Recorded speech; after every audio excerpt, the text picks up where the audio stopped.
Atardecer en la parte oriental del Mediterráneo.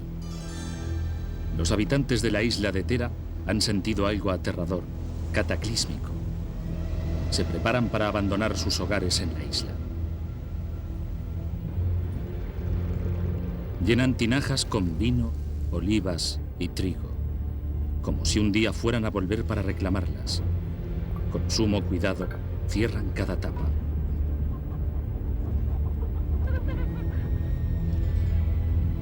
No obstante, se llevan consigo las posesiones más valiosas, el oro, las joyas, y van corriendo hacia las barcas.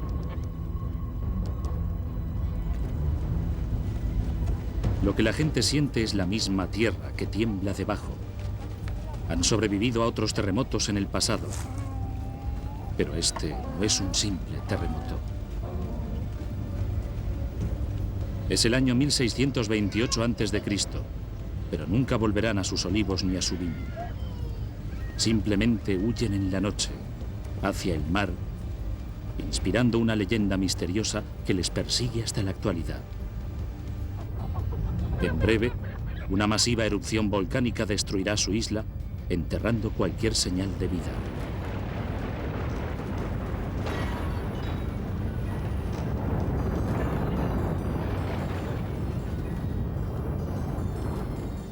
Pero se quedarán los recuerdos, huellas en el polvo que esperan su descubrimiento.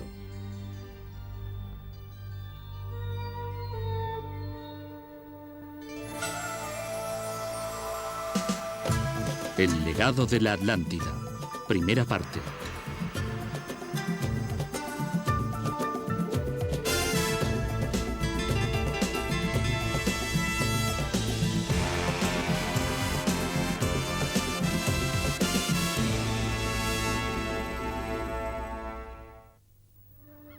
Hace 3000 años, la completa desaparición de una isla y de sus habitantes dejó seguramente atónitas a las potencias de la región.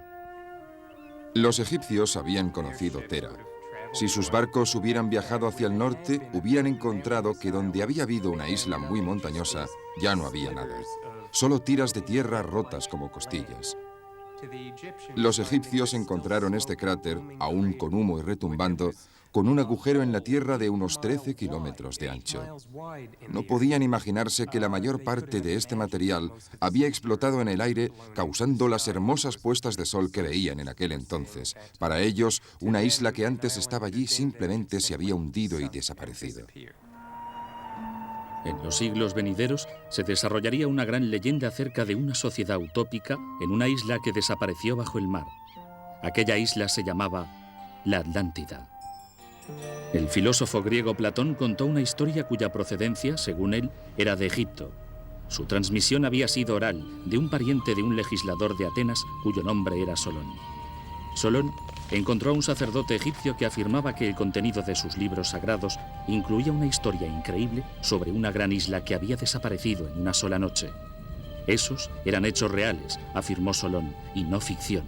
En la isla se había desarrollado una civilización muy avanzada. Hubo una isla llamada Atlántida en la que surgió un poder grande y maravilloso. Su pueblo era refinado, en él convivían la sabiduría y la benevolencia. Se dijo que habían edificado una espléndida ciudad y que habían gozado de una vida próspera y productiva. Pero, según la leyenda, se corrompieron y les llegó entonces la tragedia. Se produjeron violentos terremotos e inundaciones, y en una sola y desgraciada noche, la isla de la Atlántida desapareció en las profundidades del mar. ¿De verdad existió aquel mundo maravilloso? ¿Pudo haber desaparecido completamente una civilización así? La leyenda de la Atlántida ha aguzado la imaginación desde entonces.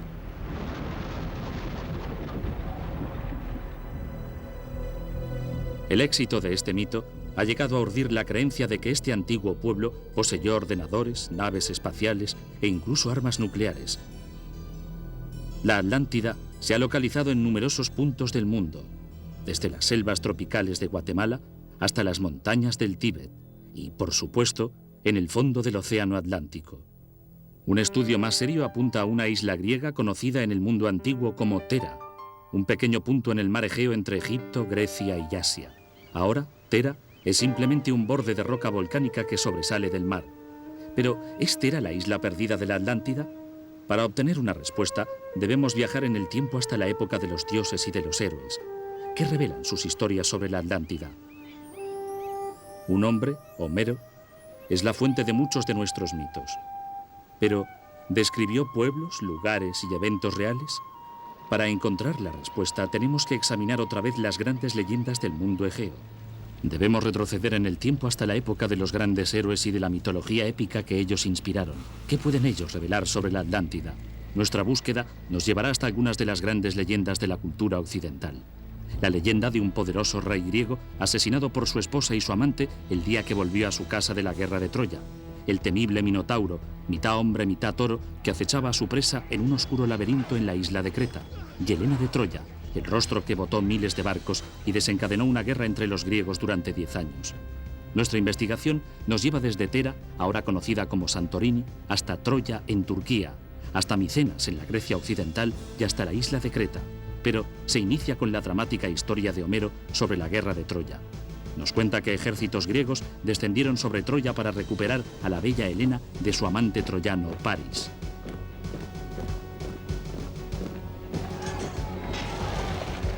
Los hombres combatieron hasta la muerte, mientras los dioses discutían sobre sus favoritos en cada bando. Durante 10 años, los griegos no fueron capaces de atravesar las puertas de Troya. Al final, la batalla se decidiría no por las armas, sino mediante un ardí. Los griegos fingieron la derrota y abandonaron el lugar, dejando un enorme caballo de madera hueco. Los troyanos arrastraron el regalo hasta la ciudad, pero este estaba lleno de guerreros. Durante siglos, las antiguas leyendas turcas hablaron de unas ruinas en territorio turco llamadas Troya. Sin embargo, en el siglo XIX, nada en la costa hacía pensar que había sido el lugar de la guerra épica de Homero. No obstante, un hombre llamado Heinrich Schliemann creyó estas leyendas. La Troya de Homero le había obsesionado desde su infancia y estaba convencido de que las historias eran verdaderas. Agarró su copia de la Ilíada, ya muy gastada, y se propuso encontrar el lugar de la gran guerra troyana.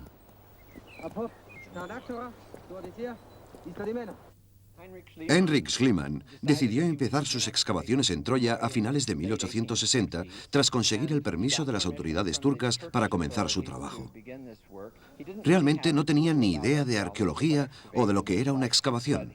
Sin embargo, seguía las fuentes que leía en la Ilíada y la Odisea de Homero, que describían la tipografía de la llanura y de los ríos de alrededor. Homero escribió sobre 2 ríos cuyos cursos eran cercanos a Troya, uno con vapor emanando de él y el otro frío como el granizo. Así que Schliemann se quitó los zapatos para probar sus aguas. El 9 de abril de 1870 escogió un lugar y puso a trabajar a su equipo. Nacido en Alemania, Schliemann amasó su fortuna en América durante la fiebre del oro en California. En cierto sentido, fue un aficionado proclive a la exageración. Por otra parte, fue un visionario con una intuición que pocos arqueólogos profesionales podrían igualar. La expectación creció cuando el equipo encontró una moneda con la inscripción Ilium, la palabra latina para Troya. Schliemann cavó más hondo y encontró señales no de una, sino de varias ciudades, una encima de la otra. Siguió cavando, creyendo que cuando alcanzara la Troya de Homero encontraría un gran tesoro. Descendió hasta los niveles más tempranos, cometió muchos errores, pero aprendió de sus experiencias y se dio cuenta de que, en verdad, estaba tras la pista de los héroes de Homero y las excavaciones de Troya. Cuando se perdía, Schliemann siempre volvía a Homero. Mientras los troyanos celebraban su victoria, Ulises y sus compañeros escaparon sigilosamente del caballo de madera, abrieron las puertas de la ciudad y dejaron entrar al ejército griego. Aquella noche, la ciudad de Troya fue incendiada y saqueada. Así que Schliemann buscó rastros de fuego. Escribió en su diario: Encontré una calle cubierta de 2 a 3 metros de ceniza de madera, de color amarillo, rojo o negro, mezclada con fragmentos totalmente quemados de ladrillos y piedras. Schliemann decidió que la calle que había desenterrado debía ser el camino real al palacio de Príamo, rey de Troya. Estaba desenterrando murallas como las que los griegos no consiguieron romper, las poderosas murallas de Troya que Homero había descrito minuciosamente. Pero más allá de las monedas y de las torres, Schliemann quería encontrar una evidencia concreta de la mujer desencadenante de la leyenda, Helena de Troya. En su búsqueda con el tiempo, Schliemann empleó 120 trabajadores.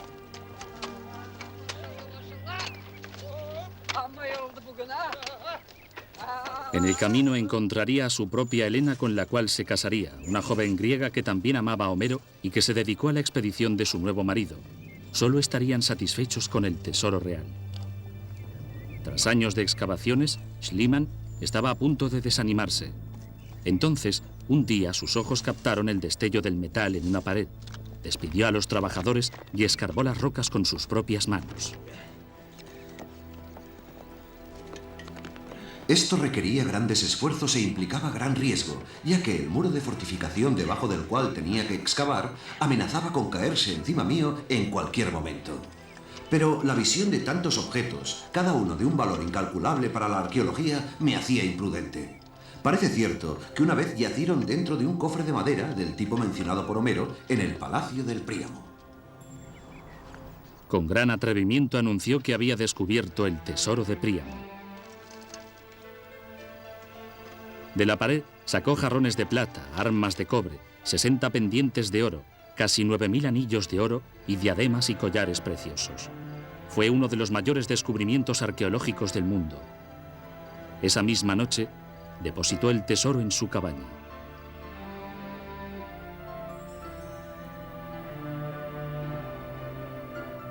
Su esposa se puso una de las magníficas diademas de oro.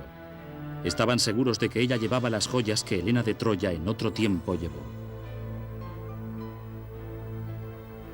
No todas las afirmaciones de Schliemann se confirmarían, pero descubrió los restos de una ciudad destruida por la guerra y el fuego hacía 4.000 años. Y, por cierto, contenía un tesoro sin precio.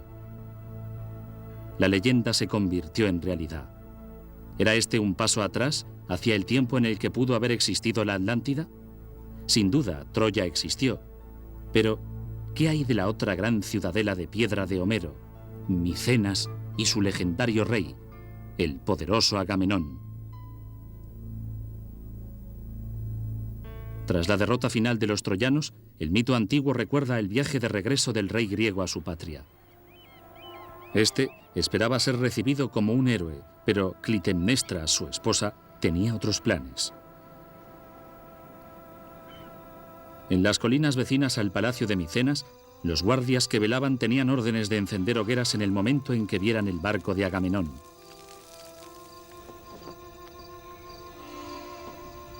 También tenían que avisar a Clitemnestra.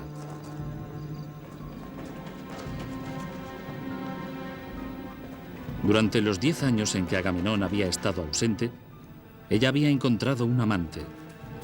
Juntos conspiraron el recibimiento del héroe. Una gran celebración acogió el regreso de Agamenón, pero al acabar las fiestas, la reina y su amante se deslizaron cuidadosamente hacia los baños reales.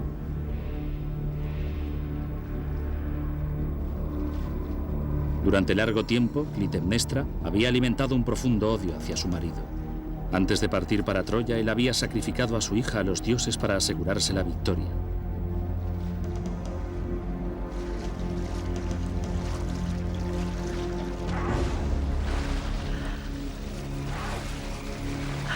No con un golpe al azar, sino con un viejo odio madurado con el tiempo. Aquí, donde le golpeé, tomo firme posición del acto consumado. Aquí yace muerto Agamenón, mi marido.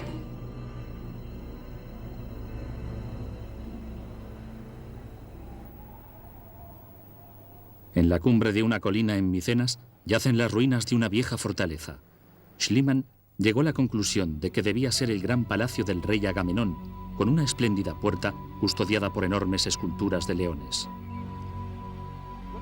Miren esta ciudadela en Micenas. Realmente es el mejor ejemplo en toda Grecia del poder de este pueblo. La ciudadela estaba ubicada en esta inmensa roca y se impone sobre toda la llanura. Entre las ruinas, Schliemann encontró esqueletos enterrados en extrañas estructuras circulares, pero su sueño era desenterrar la sepultura del propio Agamenón y el tesoro que estaba convencido que yacía junto a él. Schliemann decidió empezar a excavar en esta zona, ya que sus lecturas le hicieron llegar a la conclusión de que, en su opinión, encontraría en algún punto dentro de estos muros que ven las tumbas de gente como Agamenón.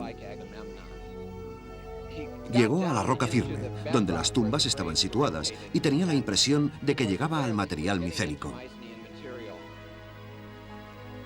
Encontró 19 esqueletos claramente de carácter real y rodeados del tesoro de oro, lo cual justificaba sobradamente la descripción de Homero de una Micenas rica en oro. Era un tesoro incluso más espectacular que el encontrado en Troya. Pero entonces hizo el más emocionante de los descubrimientos, una máscara de oro que reproducía las facciones de una persona.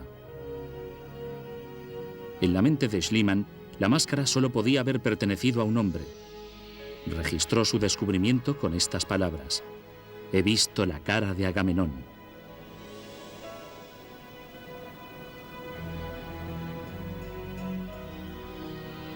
Después de 3000 años, es imposible una identificación tan precisa. No obstante, los cráneos permiten la determinación del aspecto de ese pueblo.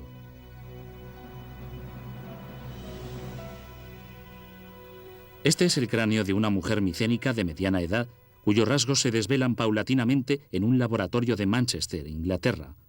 Con las pocas piezas que se encontraron, no pudo restaurarse el cráneo de Agamenón de Schliemann, pero otros muchos cráneos procedentes de otras tumbas circulares micénicas estaban en mejor estado de conservación. Acabamos con 7 personas, 6 hombres y una mujer de distintas partes del círculo de tumbas. Algunas de la misma, otros de partes distintas. Es muy apasionante, ya que Richard no sabe cómo quedará su aspecto hasta que haya puesto la cara. La calavera da las facciones de la cara y dicta lo que se puede poner en ella. Él no puede controlarlo. Esto va a ser un golpe en la nariz, pues este trozo está doblado. Me han dicho que puede ser Clytemnestra. Y por lo que me acuerdo de la historia, Clytemnestra no era una de las mujeres más simpáticas del mundo, aunque ciertamente tenía encantos muy femeninos.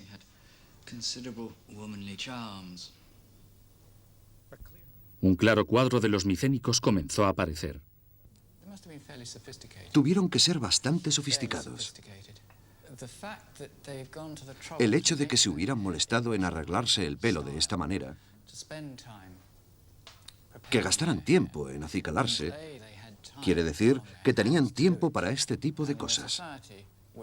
En una sociedad que lucha por subsistir, pienso que probablemente los peinados ostentosos no son una prioridad. Los peinados de los muertos demandan inspiradas conjeturas. La gente no siempre llevaba exactamente el mismo peinado. Quiero decir, ¿iban a un baile? ¿Hacían un poco de jardinería? ¿Acababa de levantarse? Las reconstrucciones de Richard Neff son tan exactas que la policía solicita su ayuda para reconocer los cráneos de las víctimas de asesinatos. Los familiares a menudo hacen identificaciones de sus modelos. Pero, ¿qué pensaba Neff de la gente de Micenas? Un grupo de matones. Un grupo de matones. Richard tiene bastante razón cuando dice que son matones. En gran parte son hombres grandes. Es gente de entre 1,70 m y 1,90 m. Están bien alimentados. Gran parte tiene los dientes bien, aunque no todos. Hay algunos con abscesos horribles, otros con artritis, probablemente de llevar demasiados escudos de mucho peso. Lo curioso es que estos son los primeros gobernantes de Grecia, los primeros gobernantes de Micenas. Homero llamó a los micénicos la generación más fuerte de mortales nacida en la tierra. En los círculos de las tumbas, Schliemann encontró armas que encajaban exactamente con las descripciones de los antiguos poemas épicos. Este casco está hecho de 40 pares de colmillos de jabalí, armadura solo presente en los versos de Homero. El pueblo que produjo todo esto vivió entre los siglos XVI y XI a.C., 1000 años antes de que César reinara en Roma. Lo que Schliemann realmente descubrió en estas tumbas era una civilización perdida. Descubrió la evidencia más antigua que tenemos de los orígenes de los mismos micenos. Solo más tarde se determinó que el cráneo que Schliemann encontró era de una época anterior a Agamenón. No obstante, había revelado algo mucho más importante. Hasta que Heinrich Schliemann no inició su trabajo, nuestra comprensión del pasado se basaba en los escritos de los antiguos historiadores y de otros autores antiguos.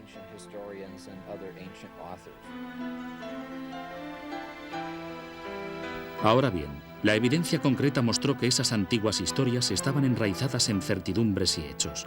Si la Troya de Helena y la Micenas de Agamenón fueron lugares reales, ¿podrían ser también verdaderas otras leyendas?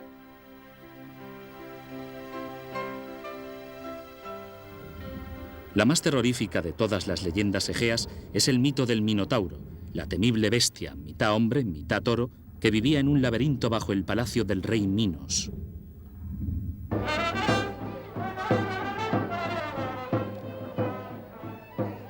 Un eco de aquella leyenda se puede oír todavía en los pueblos de la Grecia actual.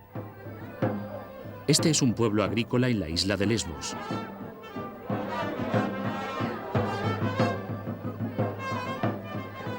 Cada año la gente se atavía para un extraño ritual que combina crueldad con celebración.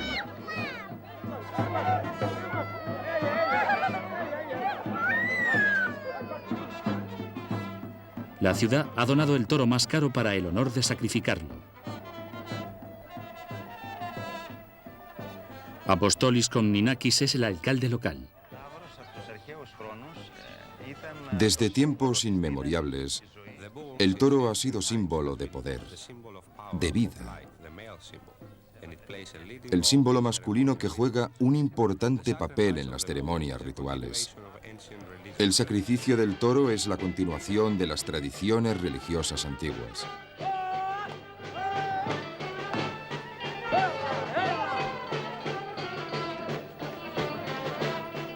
Panayotis Kalogrelis es un jubilado de Nueva York. Matar un toro no es diferente de matar otro animal en la carnicería. Es el deseo de la divinidad. Todo lo que hacemos es complacer a la divinidad. Es una tradición que heredamos de nuestros padres. En la procesión griega, Panayotis desfila con el toro. Para la ocasión ha comprado en Texas un traje de cowboy de $300. Tengo mi sombrero de vaquero y estoy preparado.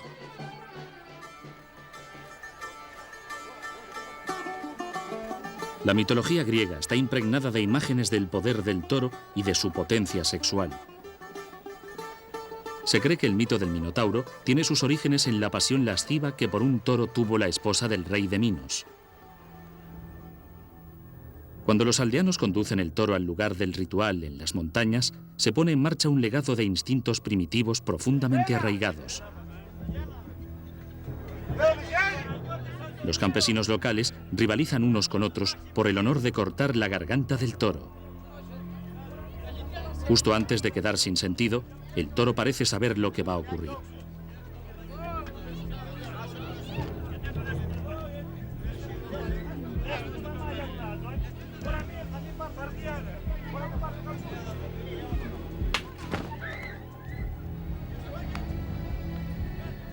En la matanza ritual del toro por los habitantes de la isla podemos percibir el eco del mito del Minotauro. En la leyenda, el rey Minos de Creta pidió tributo a sus súbditos. Los muchachos y muchachas que se enviaban al laberinto subterráneo del monstruo nunca volvían vivos. El reino de terror acabó gracias a un joven héroe ateniense llamado Teseo. Mientras desenmarañaba un ovillo de cuerda para guiarle en la salida, entró por los oscuros pasadizos por debajo del palacio del rey.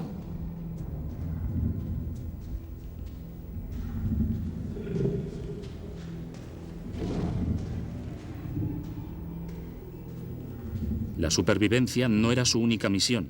Según el mito, tras matar al Minotauro, no tan solo se salvaría a sí mismo Teseo, sino que también liberaría a su pueblo del gobierno del rey Minos.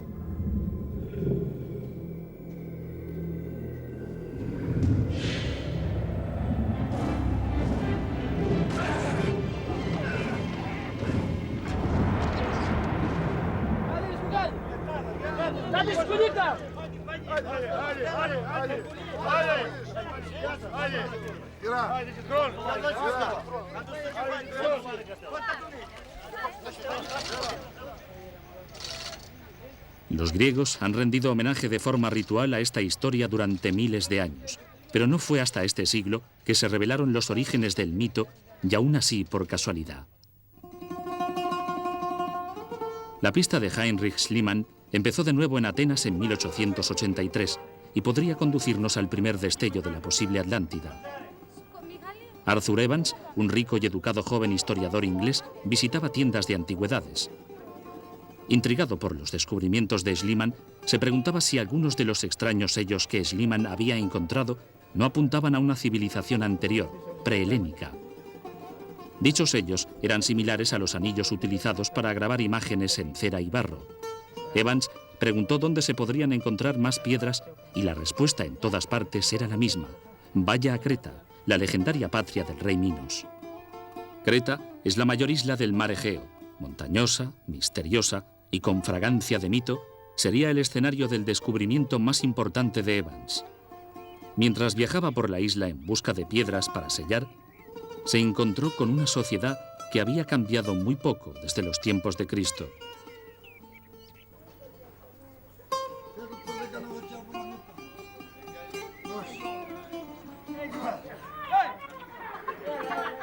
Las mujeres locales llamaban a las piedras de sellar piedras de leche y se negaron a vendérselas a Evans por temor de que la leche se secara de sus parturientos pechos. Para encontrarlas, le dijeron que tenía que ir a un lugar llamado Nosos, donde algunos decían que existía un palacio subterráneo. Evans empezó a excavar en Nosos y pronto descubrió algo mucho más interesante que las piedras de sellar. Desenterró un gran palacio con cientos de pasadizos y un trono esculpido, seguramente el propio trono del legendario Minos.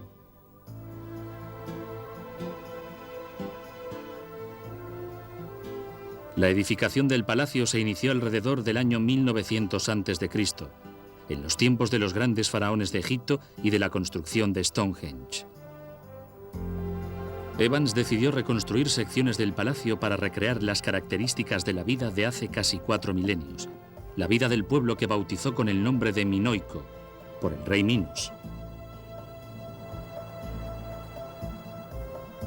Sorprendentemente, Evans encontró frescos que representaban el aspecto y estilo de vida de los minoicos. Cada noche, en su estudio dominado por el toro de Minos, describía cuidadosamente lo que había descubierto ese día. Hay grupos de mujeres sentadas y hablando, vestidas alegremente a la última moda, aparentemente charlando con desenfado y sin darse cuenta de lo que ocurría enfrente. Las mangas son anchas y los pezones del pecho están marcados debajo de la camisa. Estas escenas de confidencias femeninas, de chismes y de escándalos de la sociedad nos alejan de la producción artística clásica de cualquier época. Nos acercan a la actualidad. Los minoicos, creo, eran gente divertida. Se reían, se divertían, gozaban de la vida. Bebían mucho vino. Encontramos tinajas grandes que se llenaban de vino. Las mujeres llevaban vestidos largos, faldas amplias y les gustaba descubrir el pecho en las ceremonias religiosas. Tan solo llevaban una chaqueta abierta.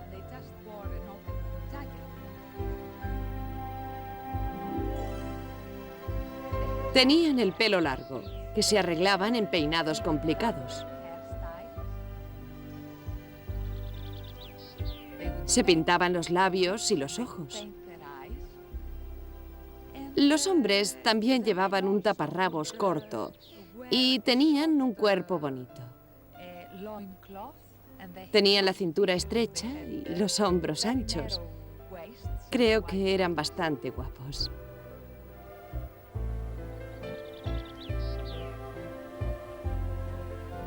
En los días de fiesta, enormes multitudes subían esas escaleras para ver uno de los más insólitos acontecimientos atléticos jamás organizados. Traían un toro que guardaban especialmente para la ocasión. Había muchachos y muchachas acróbatas que saltaban sobre la espalda del toro. Y otros muchachos y muchachas para cogerlos. ¿Podría este peligroso ritual recordar la leyenda de los niños y niñas sacrificados al Minotauro? ¿Podría el monstruo haberse escondido en los oscuros recovecos del palacio, en sus pasadizos laberínticos? Una cosa es bien cierta, Knossos, con sus 1400 habitaciones, fue una vez capital de una gran potencia. Los espléndidos palacios descubiertos en Creta tenían un sorprendente rasgo en común. Ninguno estaba fortificado. No era gente belicosa, más bien, parecen haber sido cultos y avanzados, no como la gente de la historia de la Atlántida de Platón.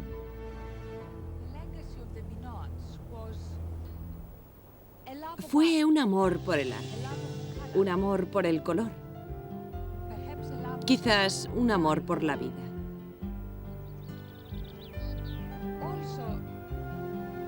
También el recuerdo de que una vez, en la isla de Creta, hubo una civilización pacífica que alcanzó grandes logros. ¿Fue este el utópico mundo de la perdida Atlántida? Hay algunas claves convincentes. El toro es un tema repetido en el arte minoico. Sus muchas representaciones en los tesoros minoicos son un eco de las descripciones de la Atlántida de Platón. Encontramos las copas de oro que Platón describió, con la ceremonia del toro grabada a los lados que él había descrito en asociación con aquellas copas y toros atados con sogas y cuerdas, algo totalmente singular e inconfundiblemente minoico. Charles Pellegrino ha estudiado la evidencia arqueológica relacionando a los minoicos del Egeo con las gentes de la leyenda de la Atlántida de Platón. A comienzos de este siglo, cuando se desenterró por primera vez la civilización minoica, algunos de los primeros arqueólogos que llegaron al lugar y vieron las pinturas de las ceremonias del toro, dijeron: «Esto es de Platón, esta es su historia de la Atlántida». Pero a diferencia de la Atlántida, Creta no desapareció bajo el mar en una sola noche. No muy lejos de Knossos, justo al otro lado del Egeo, está la isla de Santorini, ahora un popular lugar turístico. Sus casas cuelgan de un borde de roca volcánica. Esta es la isla que una vez fue conocida como Thera, la isla destruida por una devastadora erupción volcánica hace 3000 años. Cuando esa explosión ocurrió, el imperio minoico estaba en su cenit. ¿Pudo esa civilización haberse extendido a Thera? ¿Pudo ser esa civilización que desapareció en una sola noche? Nuevos y fascinantes descubrimientos han revelado que no fue una erupción normal. El desastre de Thera ha sido la explosión natural más grande que el mundo jamás ha conocido. Intenten imaginarse un nido de 150 bombas de hidrógeno explotando todas en el mismo sitio al unísono. Inmediatamente, tras la explosión, tendría un agujero de aproximadamente 13 kilómetros de ancho y quizá 1,5 kilómetros de profundidad. Todo el Mediterráneo querría llenarlo rápidamente. Por un momento, tendrías cataratas que harían que las del Niágara parecieran enanas a su lado. Un barco como el Queen Elizabeth II, cayendo por esas cataratas, parecería un palito. Fue una tremenda explosión. Los seres humanos no han visto ni oído nada igual ni antes ni después. La erupción provocó un maremoto que alcanzó 48 kilómetros tierra adentro en las costas del mar Egeo. La ola alcanzaría una altura de unos 1.300 metros. Para imaginarla, habría que pensar en una ola que llegara hasta la mitad del edificio del Empire State. La onda expansiva se percibió incluso en otros continentes. La ciencia forense y los antiguos registros hacen posible establecer el año 1628 a.C. como el año en que explotó, con el resultado del envío de una densa nube de cenizas por todo el Medio Oriente y el mundo. Durante 9 días, nadie podría ver la cara de su compañero. El sol está tapado y no brilla ante la mirada de los hombres. Nadie sabe cuándo es mediodía. No se ve ni una sombra. El sol en el cielo parece la luna. Esas palabras de un escriba egipcio recogen las descripciones bíblicas de una oscuridad que llegó a cubrir toda la tierra. Se conoce el año exacto en que la nube de ceniza alcanzó China. En el 29º año del rey Chei, el sol se oscureció. Se formó hielo en las veraniegas mañanas y escarcha en el 6º mes. Las fuertes lluvias derribaron edificios y templos. Las 5 cosechas de cereales se secaron y murieron. Hay incluso indicios de que la nube alcanzó Norteamérica y cambió el día en noche, el verano en invierno. En California, el corazón de un pino de piña erizada, con 5.000 años de edad, muestra un anillo de células oscuras que data del mismo año. Cuando volvemos al año 1628 a.C., encontramos estas cicatrices de heladas en unos pinos de California. Encontramos cenizas de Tera en el Nilo, que también puede interpretarse como una huella digital. Y en el casquete polar de Groenlandia, donde la nieve se acumula cada año y nos da una huella digital en el tiempo, podemos taladrar en un glaciar y en un periodo de 7 años, alrededor del año 1628 a.C., hay azufre y ceniza que proviene de la misma explosión en Tera. La explosión de Tera fue tan enorme que se convirtió en folclore para los egipcios y le llegó a Platón como la historia de la Atlántida. Pero incluso una evidencia aún más fascinante se revelaría en Tera. Las ruinas cubiertas de ceniza de la vieja ciudad atraerán a otro brillante detective histórico. En 1967, Spiridon Marinatos empezó a buscar los restos minoicos sin ninguna idea de lo que encontraría debajo de la ceniza volcánica. Primero desenterró señales de murallas, después una calle entera, y después docenas de gigantescas tinajas de almacenamiento, muchas llenas con productos alimenticios, como si estuvieran esperando la vuelta de sus dueños. No había cuerpos, ni oro, ni joyas. Pero lo que Marinatos y su equipo descubrieron era mucho más sorprendente. Con sumo cuidado empezaron a desenterrar fantásticos frescos.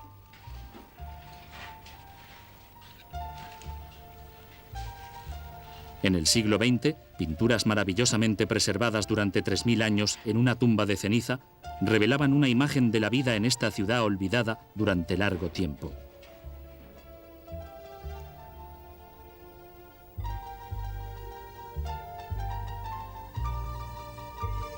Muchas habitaciones tenían frescos en cada pared. Aquí Marinatos encontró un elegante paisaje rocoso con lirios llenos de gracia y juguetonas golondrinas. Golondrinas que nunca han regresado a la isla de Tera.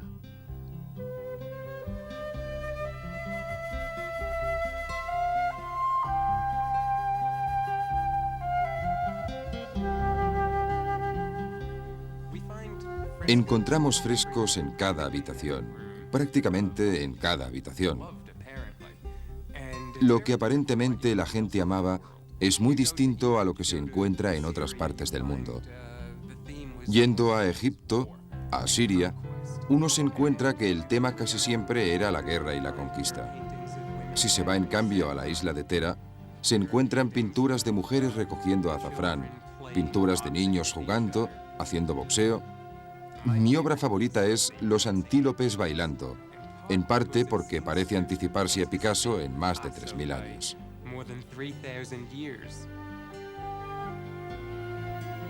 Estas pinturas de monos revelan un pueblo que incluso tuvo contacto con África.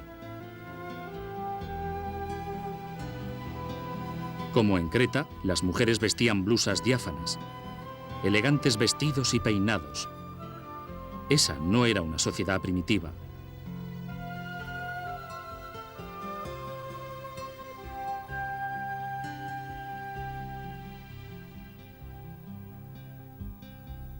¿Era esta bonita niña con cola de caballo una de las personas desaparecidas con la Atlántida? ¿Estaban los niños durmiendo en esas cunas aquella fatídica noche?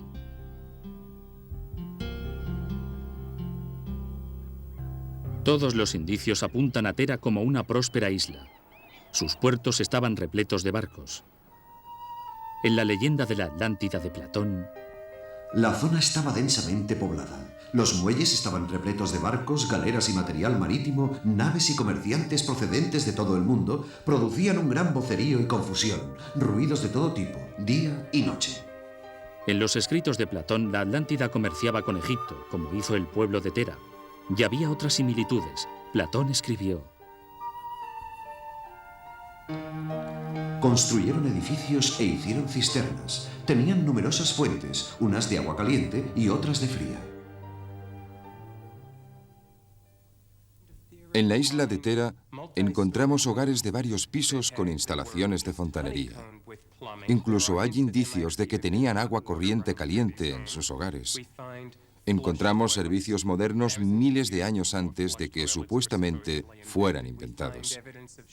Encontramos testimonios de duchas, bañeras, muchas cosas que consideramos muy avanzadas y que incluso en la época de Platón eran muy avanzadas. Platón también creía que la Atlántida se encontraba en realidad en el Océano Atlántico, pero los griegos tendían a situar los grandes eventos míticos fuera de su mundo conocido, en ese tiempo el mar Mediterráneo. Y Pellegrino tenía una explicación para el exagerado tamaño de la Atlántida de Platón. Platón nos dijo que la civilización de la Atlántida abarcaba una zona muy grande, es decir, del tamaño de Libia y partes de Asia juntas. Y Tera simplemente no es lo suficientemente grande. Pero cuando miras a Tera como un suburbio de la civilización minoica que se centraba en la isla de Creta, hasta Inglaterra y Egipto y el mar de Galilea, vemos aquí que era una potencia económica muy grande en el mundo, que casi cubría todo el mundo mediterráneo. Es como si la leyenda de la Atlántida fuera la historia de la civilización minoica. Cuando el volcán de Tera entró en erupción, podría haber destruido la flota minoica en Creta, precipitando un impecable y lento declive. La explosión en Tera produjo varios terremotos catastróficos que destruyeron los palacios de Creta alrededor del 1450 a.C. El único palacio que sobrevivió fue el palacio de Cnosos. Y durante unos 50 años, Cnosos siguió siendo un palacio próspero. Aunque desde ese momento los micénicos fueron los amos del palacio. Durante largo tiempo, los micénicos fueron celosos de este poderoso imperio con su fino arte y espléndidas ciudadelas. Mientras más y más terremotos devastaban la que fue una vez floreciente civilización, los micénicos se alejaron de la costa. Con una fuerza militar superior, obtuvieron una fácil victoria. El reguero de desastres no acabó allí. Mientras más terremotos sacudían su imperio, el pueblo asustado recurrió al sacrificio final. En la cima de la montaña, la sangre de un joven fue ofrecida a los dioses. En vano, porque los terremotos todavía sacudían. Se han encontrado y reconstruido en esas ruinas los cráneos del sacerdote y de la sacerdotisa que realizaron el sacrificio. Aquí tenemos la sacerdotisa y el sacerdote del santuario de Arcanes en la isla de Creta. Seguramente el cráneo fue dañado y fragmentado por los ladrillos que cayeron cuando el santuario se hundió y seguidamente se incendió. Parece que el sacerdote, mientras el tejado retumbaba y caía sobre él, retrocedió, pues fue encontrado tendido junto al altar. Su asistente, la sacerdotisa, intentó escaparse yendo hacia la esquina de la sala. Yace boca abajo. Lo que se encontró en el altar fue el cuerpo de un joven de unos 18 años, atado de la misma manera que en los sacrificios de toros representados en el arte minoico. Fue un trágico final para una civilización una vez pacífica e increíblemente moderna.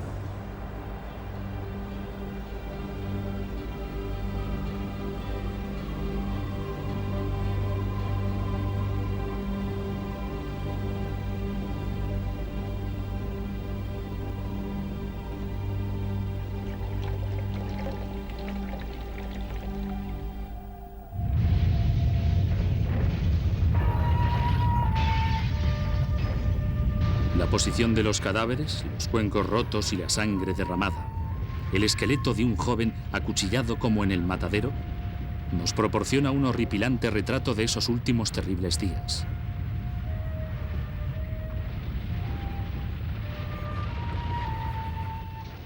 Todas las civilizaciones decaen y finalmente desaparecen con el tiempo. Pero en este caso, los catastróficos terremotos destruyeron absolutamente todo. No simplemente los palacios, sino también las ciudades, incluso la más pequeña de las aldeas. Todo fue arrasado hasta el suelo. Fue absolutamente catastrófico. Cuando se miran todas las piezas del puzzle de manera objetiva, el declive de la civilización minoica a su toma militar por los griegos del norte, todo encaja perfectamente con la historia que Platón nos ha contado. Pertenecían a la primera civilización europea. Hasta este siglo, nadie sabía que existían.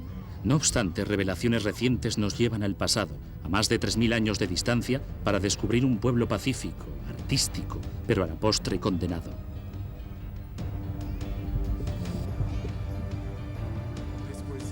Era un mundo vulnerable al hambre y a la desorganización en proporciones terribles. No es como hoy en día, que existe la Cruz Roja preparada para actuar inmediatamente. Era un mundo en que el pueblo quedaba solo, abandonado, cuando el Mediterráneo se encontraba en un caos total. Leyendas de una utopía perdida han perseguido siempre las sombras de la historia. Durante generaciones hemos soñado con encontrar el continente perdido de la Atlántida. Quizás ahora, en el Egeo, finalmente lo tengamos.